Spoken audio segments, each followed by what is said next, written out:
আসসালামু আলাইকুম বন্ধুগণ। 2025 সালের সেপ্টেম্বর ভেনেজুয়েলা ও যুক্তরাষ্ট্রের মধ্যে সম্পর্ক চূড়ান্ত উত্তেজনাকর পর্যায়ে পৌঁছেছে, যেখানে ক্যারিবিয়ানে মার্কিন যুদ্ধজাহাজের অবস্থান ও অত্যাধুনিক F-35 স্টিলথ যুদ্ধবিমান মোতায়েন এক নতুন ভূ রাজনৈতিক সংকেত দিচ্ছে। বিশেষজ্ঞরা বলেছেন এটি শুধু ড্রাগ কার্টেল দমন নয়, বরং এর নেপথ্যে রয়েছে ভেনেজুয়েলার অসীম তেল সম্পদ। তবে সে যাই হোক, একটি সম্ভাব্য সামরিক অভিযান শুরুর সকল প্রস্তুতি হতে পারে। গত 2রা সেপ্টেম্বর মার্কিন বাহিনী একটি ভেনেজুয়েলার সন্দেহভাজন মাদক চালিত গতিবোটে হামলা চালায় এবং এতে করে সেখানে 11 জন নিহত হয়। যদিও মার্কিন সামরিক বহর থাকাকালীন সময়ে মাদক পাচার ব্যাপারটা নিয়ে বিতর্ক রয়েই যায়, তবে সেই অভিযানটি ছিল নার্কো টেরোরিজমের বিরুদ্ধে।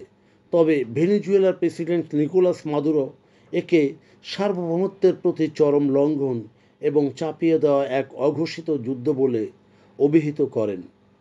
পরিস্থিতি আরও উত্তপ্ত হয় যখন দুটি ভেনেজুয়েলার যুদ্ধবিমান একটি মার্কিন নৌবহরের 25 কিলোমিটারের মধ্যে প্রবেশ করে। পেন্টাগন তখন একে সরাসরি উস্কানি বলে চিহ্নিত করে।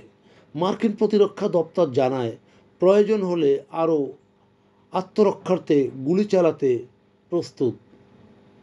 ভেনেজুয়েলার পক্ষ থেকে জরুরি অবস্থা ঘোষণার প্রস্তুতি নেওয়া হচ্ছে। দেশের প্রতিরক্ষা বাহিনী এবং স্থানীয় মিলিশিয়াদের সক্রিয় করা হয়েছে।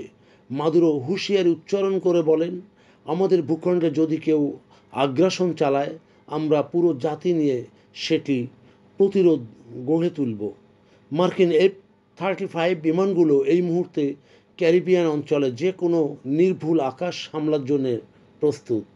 তারা রাডারে ধরা পড়ে না এবং শত্রু ঘাঁটিতে চুপি চুপি আঘাত হানার ক্ষমতা রাখে। এমনকি গোয়েন্দা তথ্য অনুযায়ী যে কয়েকটা ভেনেজুয়েল সামরিক স্থাপনাকে লক্ষ্যবস্তু হিসেবে চিহ্নিত করে রাখা হয়েছে। বিশ্লেষকরা বলেছেন যে একটি ছোট্ট ভুল বা উস্কানি পুরো অঞ্চলকে ভয়ঙ্কর সংঘাতের দিকে ঠেলে দিতে পারে। যদি মার্কিন যুক্তরাষ্ট্র আনুষ্ঠানিকভাবে যুদ্ধ ঘোষণা করেনি, তবে সামরিক প্রস্তুতি ও কার্যক্রম সব কিছুই যুদ্ধের ইঙ্গিত বহন করে। প্রিয় বন্ধুগণ, যদি আমাদের এই তথ্য গল্প আপনার ভালো লাগে তাহলে লাইক এবং শেয়ার দিন, এবং এখন আজ আমাদের সঙ্গে থাকার জন্যে ধন্যবাদ। আমাদের ফলো দিন এবং সাবস্ক্রাইব করুন।